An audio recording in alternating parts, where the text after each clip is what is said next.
We are in the building. Welcome to the Unfiltered Chat, your weeklies on crypto, blockchain, and AI with yours truly and one of the top researchers and podcasters in the blockchain space in the MENA region, R.A. George from Blockchain DXB. Cheers, Top of the day to you, sir. Good morning, Markose, and thanks so much for doing this, bro. It's really fun having our conversation every weekend, isn't it? Weekend for me, at least. Oh, I know for you. Yeah, I know you're on a different timeline. You know what I mean? Like, so but this is good. This is great. I know I was hoping to have a guest for our this live stream, but we have to delay it because he's actually waiting on this book to be published. So he's writing a book about, I believe it's about DAOs actually. So. So I'm like, hey, whenever that time arises, let's talk about it. So, and now we're in the month of October here in Dubai. You got GITEX, you got Future Blockchain Summit. There's a whole host of other events taking place. A lot of meetups, conferences, you name it. So, so it's going to be hard to pull in some guests unless. Yeah. Unless like me and George, we go to these different events. Hey, you know what? Like, let's kind of like impromptu, set up kind of like a little makeshift booth, or kind of like just on the fly kind of like interviews and stuff. So that'd be kind of cool. So I'm trying to work on this. I'm kind of like save up for I don't know, Black Friday or something. Especially for these cameras and ObsBot or Insta 360 Link 2 cameras, it's like AI powered. It can move left and right. And so, yeah, so I know, John, I have a lot of big ideas. I'm trying to like execute them. You know what I mean? So that's my struggle, man. I'm finding the good fight out here, bro. No, I think we can definitely smash it. And you have the Cardano Summit as well. And I think we have the king of all kings. We have the Bitcoin MENA event in December as well. So yeah, the last quarter is going to be really action-packed, especially in Dubai, UAE and Middle East, yeah. Yeah, and but for speaking about the Bitcoin MENA thing, big shout out to you, George, for sharing it before everybody else. I know your buddy Markose. I guess he's one of the organizers of Bitcoin MENA, the first one in the MENA region. Glad that we got to share that earlier. Some people were very grateful, but also others missed the boat, bro. They missed the boat. I'm like, for the guys who missed the boat, let me see. Maybe you can offer them another couple of free tickets. Maybe you can try to do that as well. If you can, that'd be great, because that's some miss. I want to give not everybody, but certain people a second chance. So I just want to remind you guys, look, George has some good connections, amazing organizers, amazing people in the crypto, blockchain, and the Web3 space. And whenever he releases these codes, guys, you got to stay tuned. You got to use it. Don't ponder, don't think or reimagine how life is going to be. Just take action, guys. I cannot stress enough, because I was kind of blown away.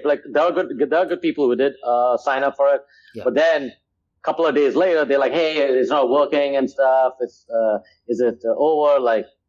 I don't know, it's quite the whammy. So man, George, take us away, man. We definitely spoke about this in the last Unfiltered Chat.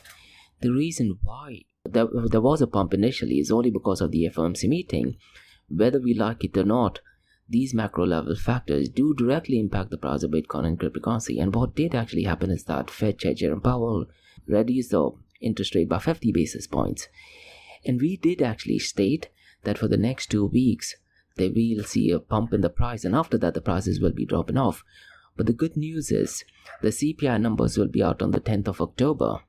And Fed Chair Jerome Powell, he did have a meeting a few days ago, and he is looking at all the information, and the numbers are looking really good. So there is a very high possibility that the inflation or bad inflation will not be that bad. When I very strongly feel, Markose, because of that, a lot of the whales, a lot of notorious traders, they are the ones who are trying to manipulate the market right now.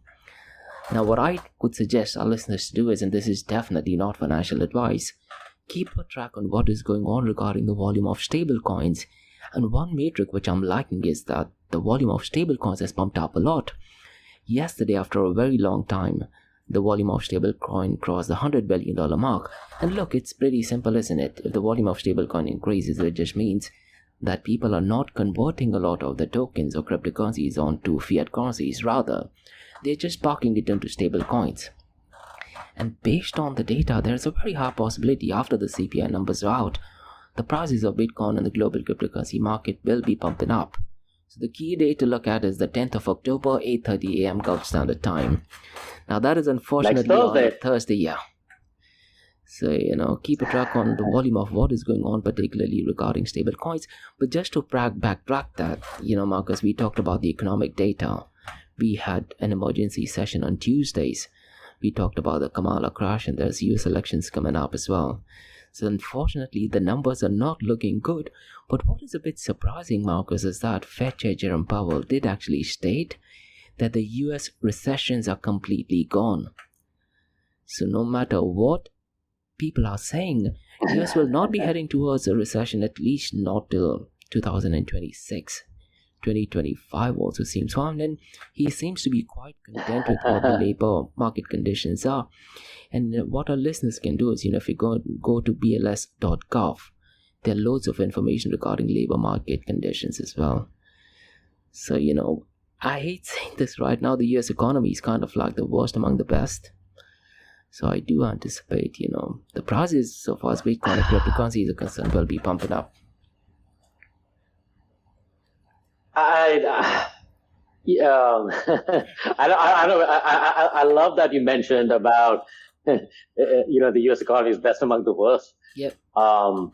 Because I know we'll dive into some of the major conflicts in the MENA region and also globally too. But doesn't specifically talk about the U.S. economy.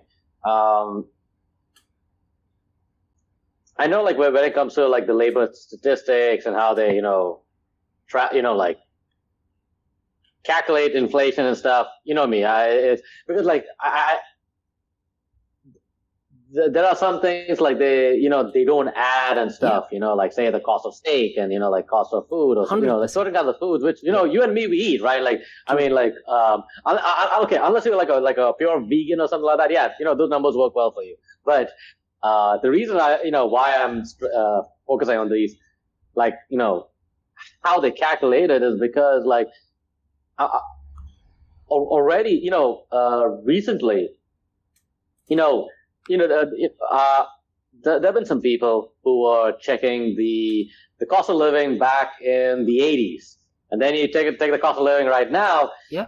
Things are actually much harder right now. I know the boomers and stuff will like to bitch and complain, the millennials are lazy or the Gen Zs are crazy and they don't know what gender they are, yada yada yada. But I'm just hold on, wait a minute. If you look at the numbers, it's not really that good. Things are kind of going off the wall. The amount of rent that people are paying right now is way off. Food price has gone up. Insurance has also gone up too. And also, I think we are a lot of people in the especially the mainstream media in the United States is ignoring one of the biggest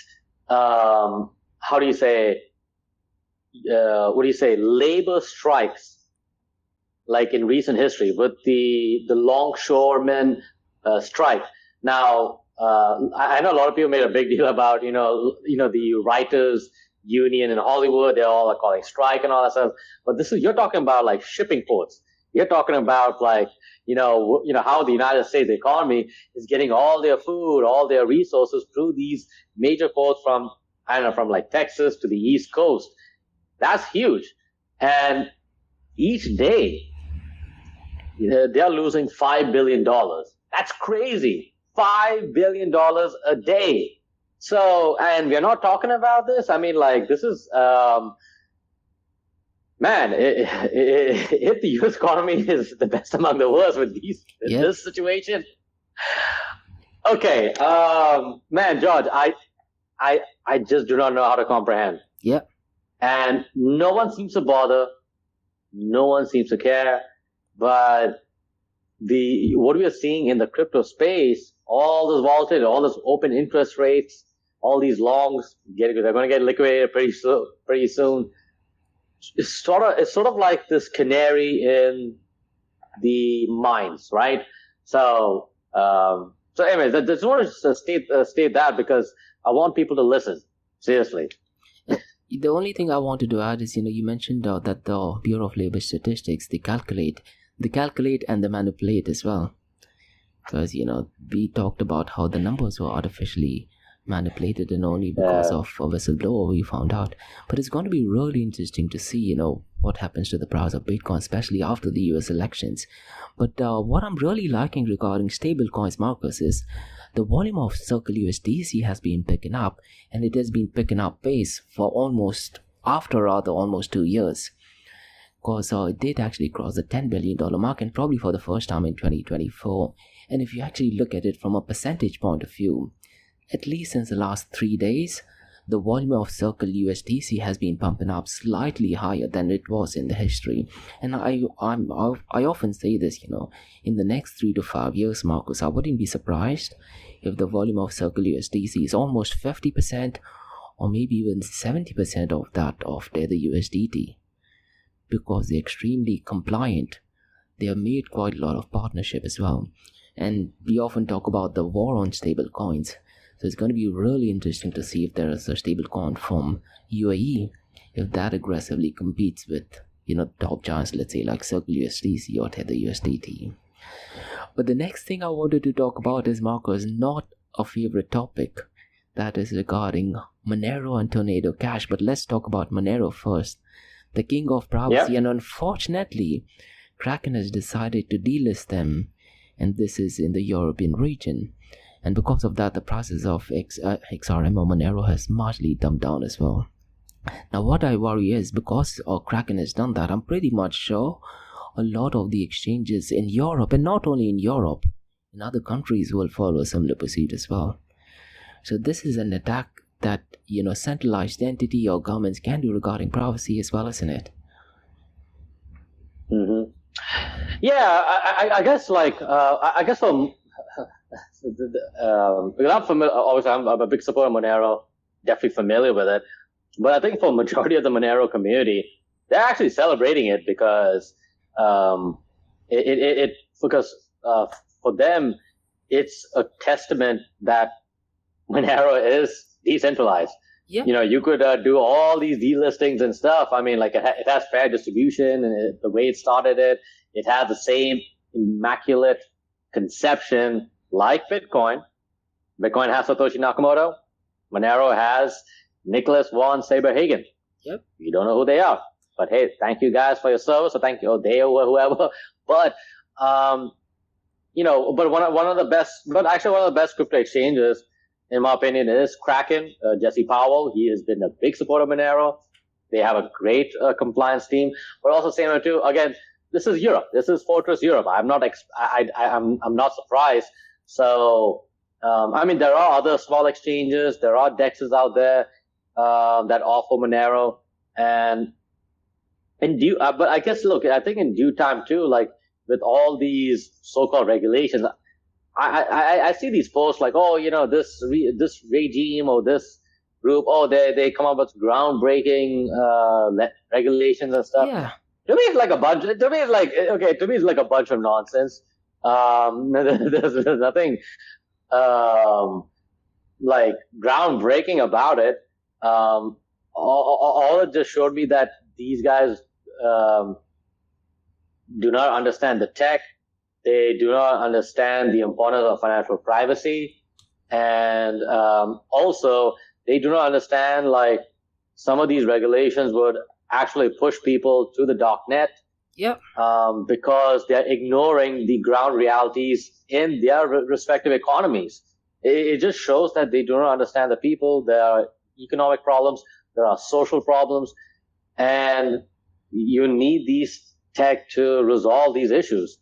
So I don't know. I think for me, there's nothing special about it. But I don't know. It's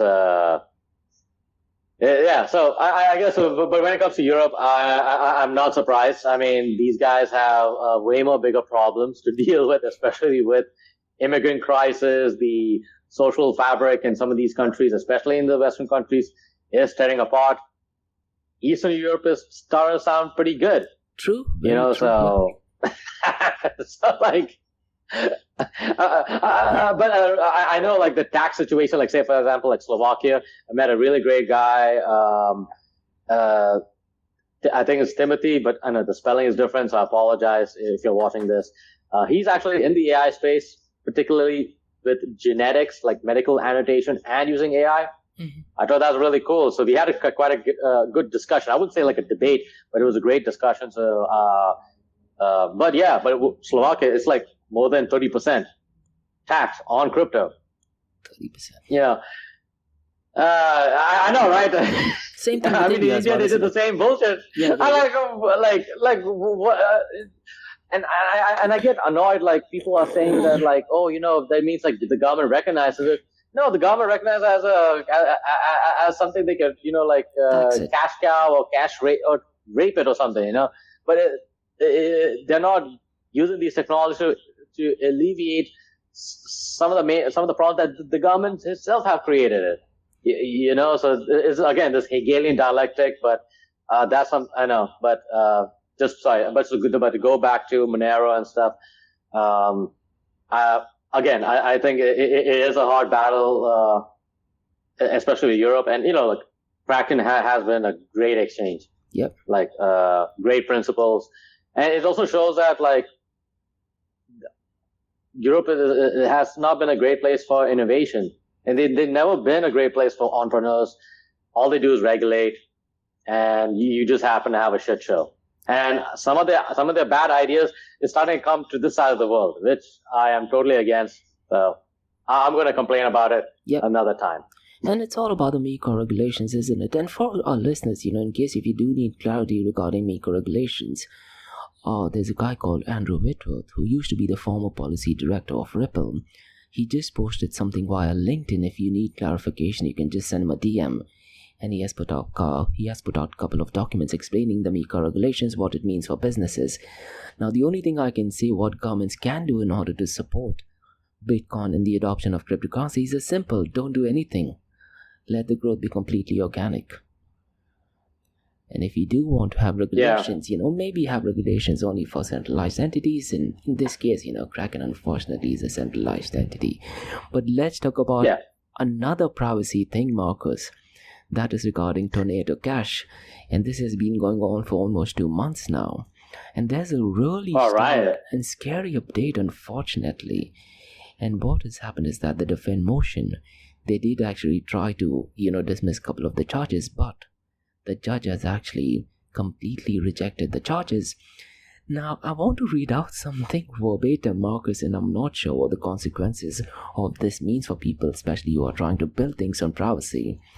What, you know, the document actually states that even if, you know, the rule actually emphasizes that while code can be free speech, its use for unlawful activities can still be prosecuted, which means, Markose, let's say if I and you go out and build a platform, and if someone else goes there and uses it for illegal purposes, we can still be liable. That is absolutely scary, isn't it? Or maybe they're saying this only in this context. I'm hoping that's what it is, but the document does put out some really scary information. Yeah, because again, like, oh man, again, this is where So what? Like they could stress the meaning. Yeah. Like on almost anything, and this is where I see like the judiciary system has just failed the people, to be honest, because like if that is gonna apply in the crypto space, only on that context, like honestly, like this is a time where like people need to like, you know, start talking about like some of these medical companies and pharmaceutical companies, and some of the governments to have pushed some of bad information, are they going to take responsibility? Yeah. You know what? I know bureaucrats. I have met some of these politicians. They are not going to take responsibility. Somehow they're going to get away with it. Only maybe like 10 years later, something, okay, we'll pay a fine and blah, blah, blah. But, this is where like, this is the time where I think like a lot of people would need to,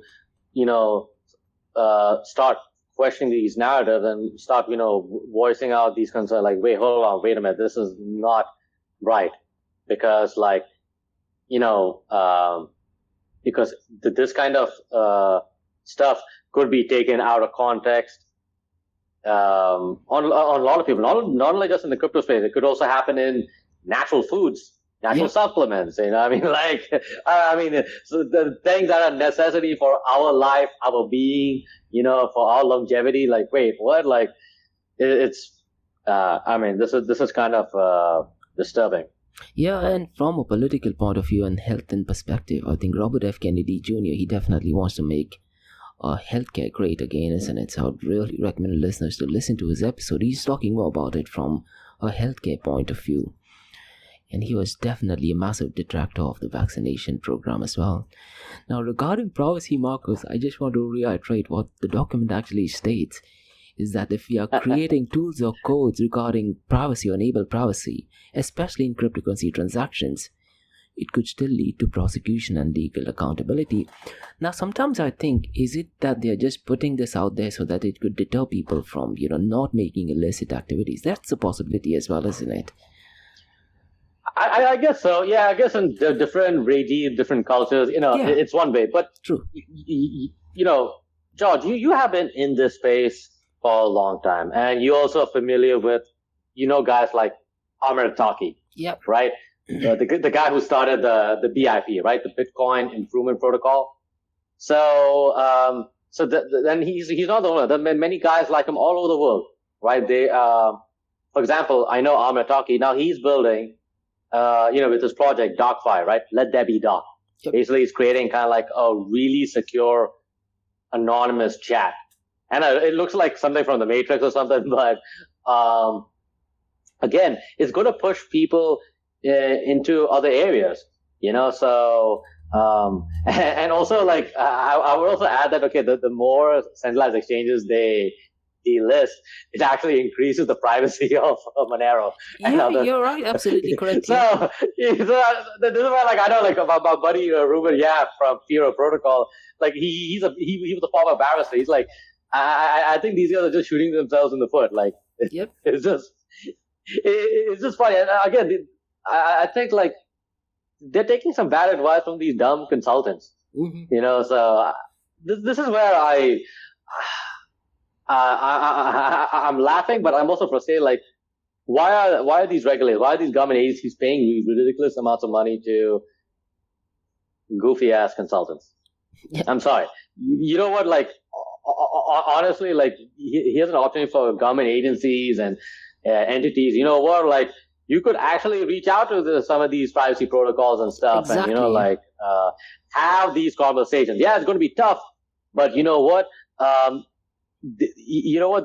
They would even make a case that some of these privacy protocols could be actually pro national security. 100%. They could actually provide that. 100%. And unfortunately, because you're listening to these dumbass consulting groups, you're missing out great technologies that can actually secure the nation's privacy to ensure that the knowledge of the financial security, but also from a longevity or a continuity program level on a national level, could be secured. If it's good enough for Mossad, it's good enough for the CIA and all that stuff, it's good enough for the global South. Yep. We deserve it. It doesn't have to be a Western game, So this is where I get, as an Indian person, I get frustrated. Like, as a brown person, why are we restricting ourselves? Just because some person from the IMF is like, oh no, we cannot have that. Like, bullshit. Like, this is where this is where I feel like I don't know, not to go all liberal on you, George, but I feel like, man, this is some of the most racist shit ever, you know? No, what you're saying is absolutely spot on, yeah. And I'd really like to see some guys from the technology space or builders trying to educate the Senate members or congressmen so that they can go and draft a better bill, isn't it? Now, roughly around 2 months ago, Markose, there was an event, or rather Senate hearing regarding DeFi, and they were talking about the pros and cons.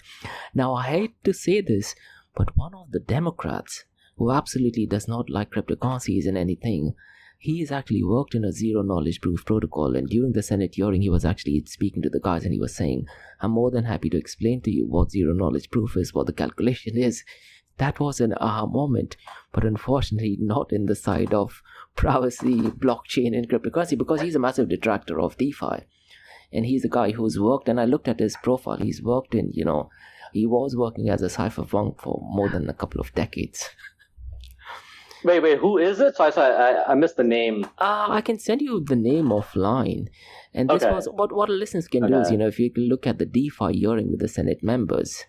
And he was the only Democrat candidate who was opposing it, while all the Republicans were actually talking benefits of it. And he actually said in a very, authoritative style, I worked in zero knowledge proof. I can more than happy to show you the calculation of how zero knowledge proof works as well. Okay. He wants to go in. So according to him, he actually said that so far as DeFi protocols are concerned, he actually said that these are tools used by billionaires to go and evade tax. But a Republican said that all of the transactions are actually open source. So using cryptocurrencies for blockchain technology can actually make taxation much more open, and anyone can verify the transactions. And he just went quiet on that. But yeah, we'll definitely... Yeah, wow, that is super strange. Yeah. Right, it's all the blockchain, right? Okay, that's wow. Okay, I'm sure that must have been such a mind-bending. Wait, what am I listening? Wow. Yep. Okay. But yeah, so it's going to be really interesting to see, what privacy is. And later on, we'll also discuss some news regarding privacy with the VARA's marketing regulations. But let's talk about some interesting news in the world of ETFs. Now, Bitwise, they have gone ahead and launched or put forward an application with the US Security and Exchange Commission, and this is to do with Ripple or XRP's ETF. Now, I do feel that there is a very little chance for this ETF to be approved, because I'm not sure, Markose, we also discussed Solana spot ETF. I'm not sure if that is going to be approved or not. Because, like it or not, the king of all kings, Larry Fink, he's actually said that he's not interested regarding Solana ETF. He only wants to focus on Bitcoin as well as Ethereum ETF. Now, regarding XRP spot ETF, from a political point of view, both the founders, they have taken two separate views on politics. One of them is a massive advocate of President Donald Trump. The other one is a massive advocate of Kamala Harris. He has donated to Kamala Harris. If SEC Chair Gary Gensler is still in office, could he go ahead and approve an XRP or Ripple ETF? I don't know. What do you think, Markose, on that front? Yeah, because initially when I heard about Lawson, right? He's the chairman of Ripple. So when he donated to, I could be wrong, right? So when I heard he donated to Kamala Harris, I'm just like, wait, what? Is it like one of those typical liberal, multimillionaires or billionaires? They tend to vote, Democrat or liberal or some sort of like a weird collectors kind of thing. So, but then again, I'm just thinking obviously these guys are not, they don't have their heart on their sleeves, right? Yeah. This is okay, because I remember having conversations many years ago with some of my friends who are into libertarian politics, running for different seats in their counties and stuff. And, one of the things is if you really want to make an impact in U.S. politics, you got to have money and you got to have wealth. You got to, and through wealth, you build your power, and through your power, you create your influence. So, maybe he's using this as a way to influence, the folks from the left.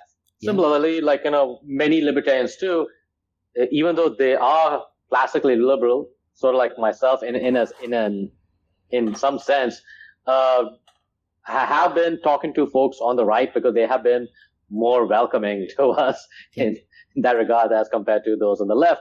So I know it is an interesting situation. But one thing we learned is that if you want to make an influence, and if you remember the interview between Patrick Bet-David and Dan Bilzerian, and there's one of the things after the conversation about Israel and Palestine was that giving $100,000 to some politician does work wonders, so there will, like the ROI is pretty good. True. Then trying to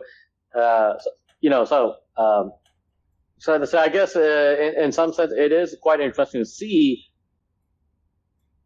what would be the end game, especially for folks like Larson from Ripple, putting their money with Kamala Harris. But then his other co-founder, I mean, he's supporting Trump. So to me, this is more of a, how do you say, just like we have options or futures. I guess options in crypto trading. This is guys. Welcome to political trading. you want to hedge your bets, right? So why not? So. And the only two things you forgot to mention, Markose, in order to be a politician in US, maybe it's only from the left side, you need to go out and visit the Epstein Island and maybe have a trip at Puff Daddy's party as well, isn't it? Yeah, man. It's getting out of hand. I'm like, man, what is going on? You know what? Like, I cannot. Honestly, the turning point in terms of like I've been familiar with the cult that's run in Hollywood, but also from a geopolitical level. I just want to give a big shout out to one of the world's shortest prophets, Cat Williams. He was on the Shay Shay show, and man, oh good lord, man, like man, that was crazy. That was crazy. Some of the things he said, that things are starting to open up. But you know what? I also feel like it's the like the PDD stuff and the baby oil shenanigans is more like a distraction. But there are a lot of things that are happening, like especially with the conflict in Iran and Israel. But if you're going to focus on the United States, look, I think by now people should not be surprised. But then again, my faith in humanity, especially my brothers and sisters in America, and especially in the West, they are so much in a bubble. Yep. So I don't know. So I don't know. So this is where sometimes I'm just like I'm thinking the book with Roger Ver, right? Hijacking Bitcoin. A lot of crazy shenanigans. There's a lot of U.S. government intelligence involved, like behind the scenes, all this manipulation. So if that is bad, you can imagine how wholly weird, and also with the list in Epstein Island. But I don't know. The only thing. Anyway, go ahead. I know we will go to. Now, the only thing which I wanted to say was, you mentioned about the debt. I mean, what our listeners should do is, if you go to YouTube and look at Ray Dalio's video and how the economic machine works, I might have watched it definitely more than 20 times. He goes ahead and explains, how the debt works. And I think US debt is right now over $34 trillion, isn't it? And there are some calculations which actually state that it is next to impossible for US to actually pay that debt. But if you actually watch the Ray Dalio's video, he goes and explains why debt is good as well. So let's say if Markose has a salary of, let's say, 20,000 dirhams a month, he can go out and take a credit from a bank. And because of that, the debt is kind of good, because one person's spendings is another person's income, isn't it? So once you truly understand that, you can understand as to why debt is good. But the ability not to pay that debt, that is where the big bubble actually happens, and definitely not good. And talking about bubble, what about the NFT bubble, Markose? Because I recently covered this in my Crypto and Coffee Date podcast. The volume is down. It is the lowest since 2021. And one of the crypto NFTs, which was actually put up on a website, and because of the smart contract, the value automatically got sold, and the person apparently lost well over 90% of the money. So people have lost a lot of money on NFTs. Now, one question what I wanted to ask is, Markose, and I want to get your opinion on it. The first transaction which Satoshi Nakamoto did with Hal Finney, what are your thoughts if that particular transaction becomes an NFT? How much do you think it could be valued at? Keeping in mind the height of... Oh, man. Oh, wow. Just the first transaction. That's a great question. Just the first transaction. And that also to Hal Finney. And it should go to his wife, I think, whatever the money is. Sure. I would agree. Yeah. I mean, in terms of value, I don't know. Like, again, this is all subjective, right? So yeah. I'm thinking, like, man, the first transaction, honestly, like in terms of making it an NFT, man, it has to be at least about like 2 million or something. Like currently, right now. I'm thinking like 2.5 million to be max. Because. Yep. I would put it much significantly higher, but I don't know. Maybe because the NFT hype has died down now. Maybe his wife can get that as an NFT, and I think she should be the legal owner of that NFT. At least this is just a theoretical idea. I'm not sure if anyone. I guess. Yeah. I know that's. Because the New York Times article, the first article, I think there was a guy from Dubai who purchased it, isn't it? Which I believe got sold for a couple of $100,000. Yeah, I think so. That's true. If I remember, because when I was at XT that time, I remember, like 2022 or something like that. So yeah, some NFTs was a huge deal. And it is funny because like I had a kind of like an ideation meeting.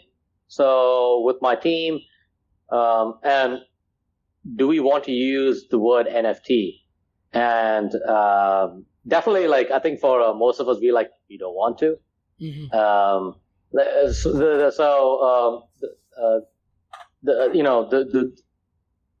Like use some other naming convention, right? A good example is Apple, right?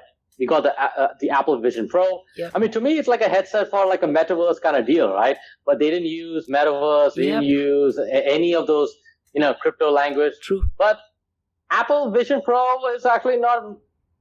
It's a brilliant branding move because they're not using any language whatsoever. But you get to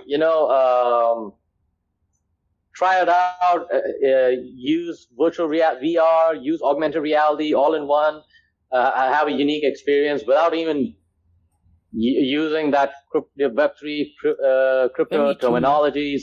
So this is something like, I mean, like for our upcoming Port Data Hub. So this is going to be like a 2.0 version. So we're really excited about it. And, we want to give like the early people like a special access and stuff. So, one of the things is like using like an NFT, like as a way. So, but I don't know. So this is where the idea is coming in. Like, do you want to use that language, or because now we're trying to reach out to the general audience, does it really make sense for us to use that language, right? Because when it comes to a startup, branding makes, whether people like it or not, branding does make a big difference. Either you have a good name or a bad name, or you have the kind of like a tofu name. Tofu name would be like something kind of boring and stuff. Like say for example, Google, like you have Google Bard. Bard itself is like, hey, I'm Bard. I'm about to bar for Bard. It's just a bad brand name. But Gemini, it's okay. It's just neutral. Like it's nothing unique or whatever, right? So, but yeah, So anyway, so that's a kind of like an interesting lesson in terms of the value of the name itself, the NFT, right? Is it going to connect with people? And you don't, and there's a lot of bad press and stuff. So I don't think it's a good idea. I mean, we just saw, and what's the, I don't know, 99%? That's 90%. Yeah, more than 90%. And regarding branding, Markose, I remember when I was in Manchester, England, there's a guy who actually changed his name. And just because he changed his name, his valuation got affected by almost $1 billion. So his name is James Can. C with a double A-N. But his original name is Nazim Khan. And he said that, if I have Nazim Khan as a business name, it's just not going to work. So only because of his business name, he actually just changed his name, nothing else. Everything else was exactly the same. And he often talks about it quite a lot, about branding, just by changing his name to James Khan. How he's getting a lot of business. Now, whether we like it or not, unfortunately, that is a fact, isn't it? And that's one of the reasons why I'm not sure if I'm proud to say this. Even on LinkedIn, I just use R.A. George. Because if you use Rajiv George, it sounds a bit I don't know. Yeah, no, I get it. Yeah. No, I get that. That's unfortunately, that's a struggle too, because even also with, my name, right? Because in high school, mine was CV Markose. Oh. So because it is a long name. So, but when I went to the States, I don't know, it was like how I was kind of forced to use okay, what's my first name? What's my last name? You got to follow that. So I guess it's fine, but I do understand that I guess because we're sort of in a westernized world or something, there is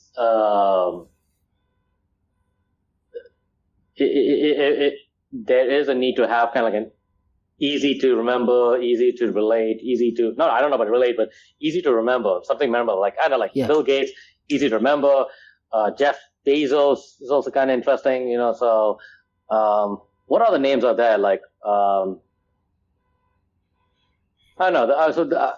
I can't think of other naming conventions on top of my head, but time and time again, it just makes a lot of sense in terms of getting the name across. Does it captures the imagination? So. And they often. So same thing with Ort. Yeah. They often say, is it easier for a 5-year-old and an 80-year-old grandmom to replicate the name or even design it? That's what's the analogy I believe a lot of branding experts use. Can a 5-year-old actually say it, spell it, and can they actually identify it in the market? So things like, the McDonald's M. It's pretty easy for absolutely anyone to understand, isn't it? But yeah, I think that is a bit of amateur branding. I know. But let's talk about the cryptocurrency market, Marcus. We've touched base on what did actually happen regarding the price, but the Ethereum's market cap did actually go down to $285 billion. And we also talked about the geopolitical chaos between Israel and Iran, Israel and Lebanon, Israel and Syria, and quite a lot of other things. I'm pretty much sure because of that, the prices are actually going down as well. But one thing which is absolutely stable, Marcus, is the volume in DeFi. No matter what is happening in the macro level, spot ETF, AI world, nuclear war, the volume on DeFi is absolutely uber shite, isn't it? It has barely crossed uber shite $5 billion. I like that as well. I'd really like to see the volume of DeFi to be around the 20, maybe 4 times or maybe 5 times of what it is currently right now. But it has hardly crossed the $6 billion mark, which is a ridiculously low volume for decentralized finance. And I often think, am I missing out something? But I'm looking at even in Explorer, and I wouldn't be surprised, Marcos, even despite the volume being low at only $5 or $3 billion, certain cases even below the $2 billion mark, majority of this volume is actually taken by, let's say, centralized exchanges, because centralized exchanges, they use decentralized exchanges as well. The volume on DeFi is ridiculously low. Hopefully, you can make an argument that Bitcoin is decentralized finance, but if that is the case, it is not in the purest sense decentralized finance or decentralized exchanges, isn't it? But yeah, and we talked about the volume of stablecoins. It has been pumping up. Let's talk about 2 news regarding UAE, Marcus. And this week I do think there are 2 news which are absolutely massive news. Both the news I think might just be the biggest news of this particular quarter. The first one is Ripple. They have got a license from Dubai's Financial Services Regulatory Authority, which is a different body to Dubai's VARA. Now for Ripple, because it is not a blockchain, it is more of a software, it makes sense for them to go ahead and get the license from Dubai's Financial Services Regulatory Authority. Absolutely brilliant stuff. And they're working on payments. So I wouldn't be surprised, a lot of the banking companies, they actually implement something like Ripple for international remittances. So that is definitely a brilliant move. The second one, Markose, immediately when I found out, I sent you a message, that is VARA's marketing regulations. And now this is in effect from the 1st of October. So what I strongly recommend, especially people in Dubai, UAE, and even who are not from UAE, to go out and read through the document. It is absolutely massive. It does give you information as to what are the things you can promote, what are the things you cannot promote, are the people whom you're promoting aware as to, the volatility of the cryptocurrencies, and quite a lot of other things. And this includes things for podcasters, education, people who are educating people on cryptocurrency and blockchain as well. What I'd really like to do is, Markose, I would like to release a standalone episode discussing, in detail what this regulation is all about. And the episode should not be for more than an hour, I think, because the regulations are pretty no, I'm down for that, actually. Yeah, because I know it seems kind of broad and stuff, so at the same time too, also I'm not that clear too, so how does it affect and stuff. And obviously, I think it depends on what kind of event or what kind of I don't know, but because there's a lot to cover, so I guess yeah, if you're able to cover for 1 hour, I think that sounds great. But I can see cover even more time, which is fine. But I would love to cover this area as best as possible, just because people are curious, and people want would like to organize events. Does it cover social meetups? Does that affect meetups where people just kind of do education, educational kind of stuff? It says any events. It literally says any events, and I was like, oh, it says any events, and they do have exceptions. So let's say if someone is educating in a university, then there are a couple of exceptions where if you're doing journalism for a specific category, then it makes exceptions. And I don't want to scare people off, but today exactly at 6:50 in the morning, I did actually get a call from one of the companies because they got slapped with some notification from Dubai's VARA for incorrectly mentioning something which had to do with the license that they received. So it is already active. And I got a call today at 6:52 in the morning. The reason they gave me a call because I think I posted something via LinkedIn. So they knew that I was awake during that time. So yeah, it is already live. Wait, sorry. But this particular post, what is it about a license or? No, it is about a company. They accidentally posted something wrong. And I don't want to put the name of the company, but after this live session, I'll go ahead and tell you more information about it. So they were contacted by VARA to go ahead and amend the details. Because it is actually misleading, It is actually 100% misleading. Okay, I mean, that part, obviously, okay, I mean, that part I understand, if it's, so essentially but I guess, in terms of, certain... VARA did go ahead and approve a license. But instead of one name, there were two companies' name which was mentioned in the license. Okay. That is totally okay. That's totally understandable. I can get that. Yeah. So, but I guess in terms of when it comes to LinkedIn or social posts and stuff,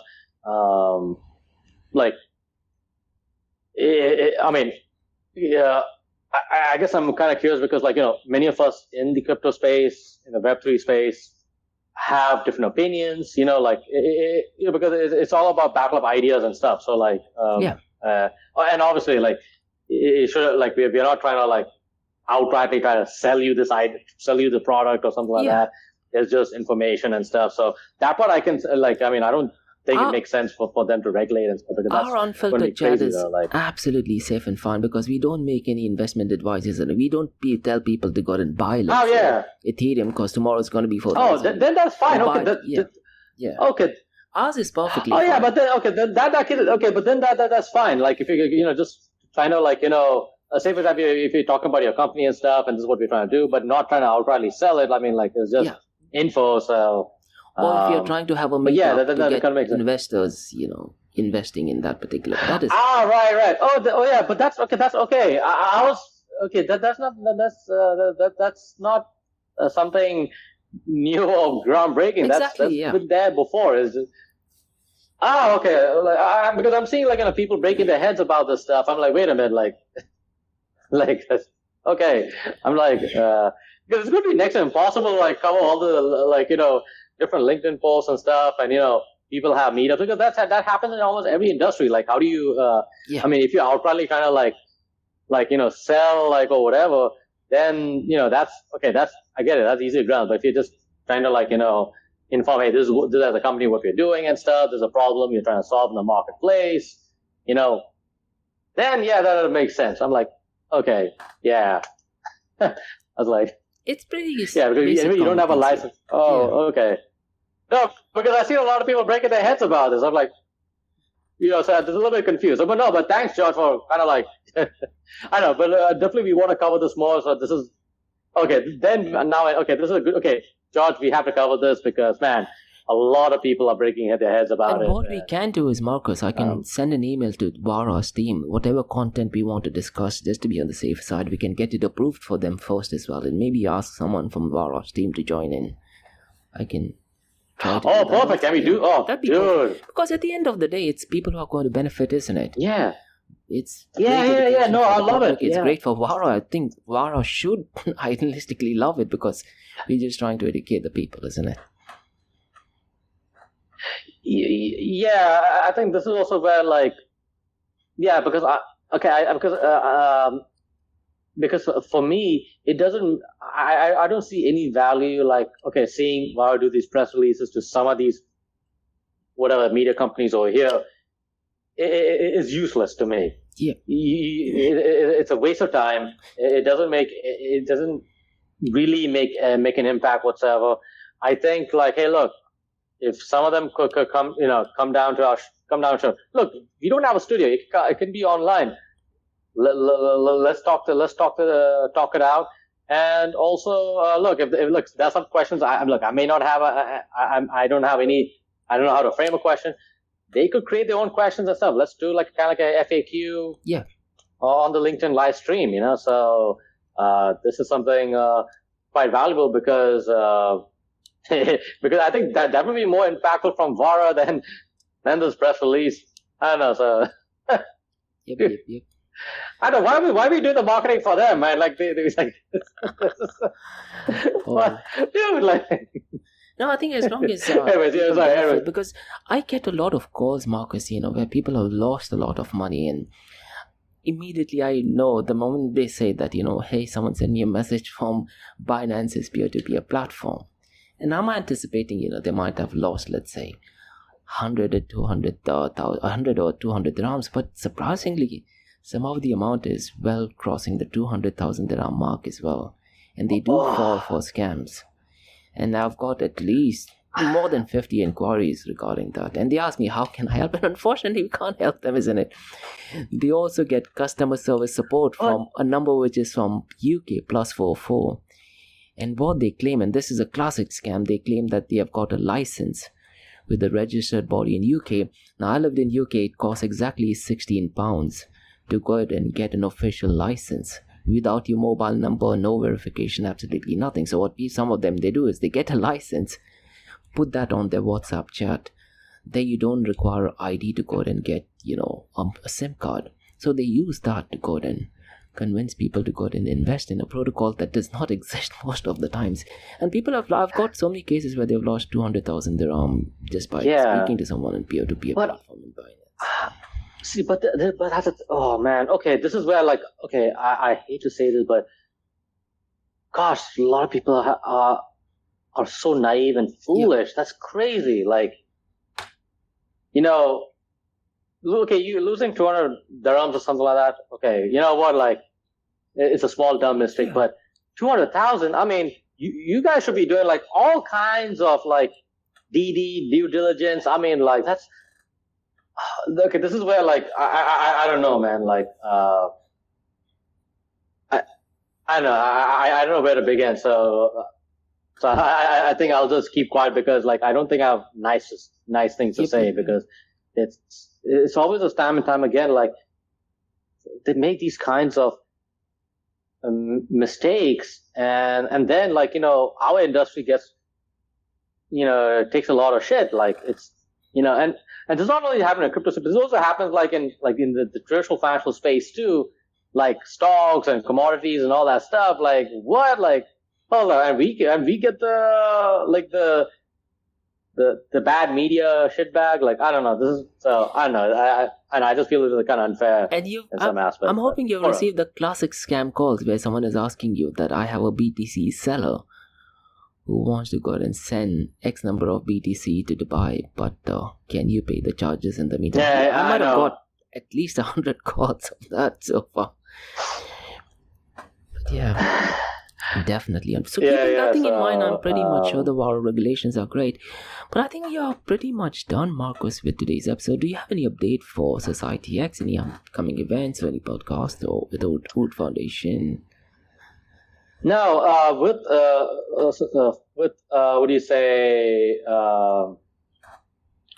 With Society X, not much update yet. But for ORT, I'm planning to organize another meetup in the N5. So the goal is to I think we're trying to decide whether to do kind of like a panel discussion, just covering about the intersection of blockchain and AI. And also cybersecurity, which is needed because for some reason, not many people talk about cybersecurity from a technical standpoint, but also from a social engineering standpoint too.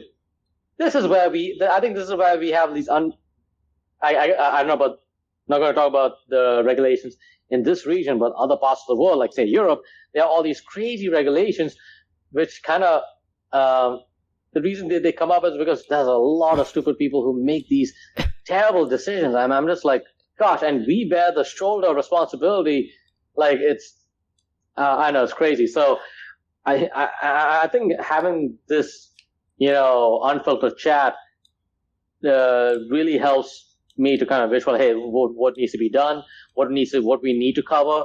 So definitely we need to have these conversations. And also in terms of ORT, we do have our data hub launch, which we are really excited about how we can make an impact in the AI space, but also an impact for the global South too, because just to kind of like give you a frame why this matters is that in the current AI space, like OpenAI, all their data labeling is done by, some companies in Nigeria, India, and also Kenya, but they get paid ridiculously low. And it's unfortunately that's part and parcel of the game.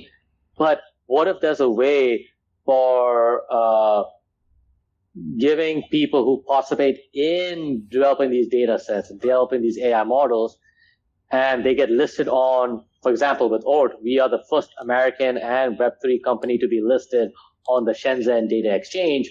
We share the revenues. So, we are trying to create an impact for especially people in the global South. So so you don't have to be part of the current black box experience. We could, showcase how blockchain technologies and AI can, empower the individual. So, and that also on a verifiable, transparent process. So this is something like, which needs to be shown, especially with the current process of AI. Yeah. It's not that clear. And again, I think these comments, this is something I'm going to be working on. So yeah, so that's the current situation, with ORT, but, I am a little bit excited about, your work with, Bitcoin Mina. Now, regarding Bitcoin Mentor, let me speak to the team because you might be able to offer a couple of free tickets as well. And I do think this time we might be having maybe Eric Trump. They might probably try to get Eric Trump at the event. And what I was thinking, Markose, is they have a business development director from the MENA region. Maybe we can get him in one of our LinkedIn live sessions as well and just ask him to go and explore what the topic is all about. Do we call him for the entire hour or do we just call him for 15 or 20 minutes? I can go ahead and coordinate accordingly. Maybe 15 or 20 minutes is fine, isn't it? Yeah. I guess, I'm open to like, hey, I have him for the whole thing, but, of course, we definitely want to respect his time. So we could have him, it's up to him, but the most important thing to have him on the show and just cover what the Bitcoin MENA is all about. Not only just for the Web3 community in the MENA region, but also for the general public too. Why Bitcoin matters, and also to get people to understand the technology better. I think that way, this helps make the MENA region, the GCC region, a great place to do business when it comes to crypto, Web3, and understand blockchain in a reliable manner. So this will be helpful actually. Yep. And apart from that, the only thing I can say is I strongly believe in work-life balance. So on the 26th of this month, 26th of October, there's an obstacle course race event called as Arabian Warriors. And this is the first of a kind event. So if people are into running, into obstacle course race, and if you do need more information, drop me an email to info@blockchaindxb.com. And my second podcast that I have, Race-Based Podcast, we have a partnership going on with Spartan World Championship. If you're a really good athlete, really good runner, like Markose says, and want to participate in Spartan World Championship, which is ridiculously tough, by the way. So you can talk to me about that as well. So releasing a couple of episodes with some world championships on the obstacle course race front. But yeah, that's some cool stuff, man. But any I know you've been working on some Web3, I guess, like tech related stuff. Like say, what about stablecoins? I know you want to do something in that area, like cover that topic, I guess. Stablecoin. Oh yeah, I do have an event coming up on the 25th of October on stablecoins. Glad you brought the thing up. So the 25th of October, I do have an event on stablecoins, and we're going to be discussing everything regarding stablecoins: the big, the good, the bad, the ugly, why they suck, and why they are good for the ecosystem as well. And on 10th of October, we have how to start your podcast, and I do have a couple of giveaways. One is the Rode mic, 1 hour worth of free video recording session. I'm just speaking to Sennheiser as well. Sweet. Maybe they will try to give another equipment, which I don't use. Because, if you're using Rode, you have a nice software called as Unify, that does pretty much everything. Yeah, yes, sir. Love it, man. Love it. But yeah, man, hey, that sounds good, man. So, but hey, guys, thank you so much for joining us. And, this is what we do every week. We call it our weeklies on crypto, blockchain, and the Web3 space. So, and yeah, and we try to keep it as unfiltered as possible, to give you the real insights, what's happening in our world. So that's about it, folks. So y'all be good, y'all be safe, and we will definitely, inevitably, talk to you soon. Thanks, Bye for now. Thanks, Marcus. Thanks, guys. Have a nice one. All right.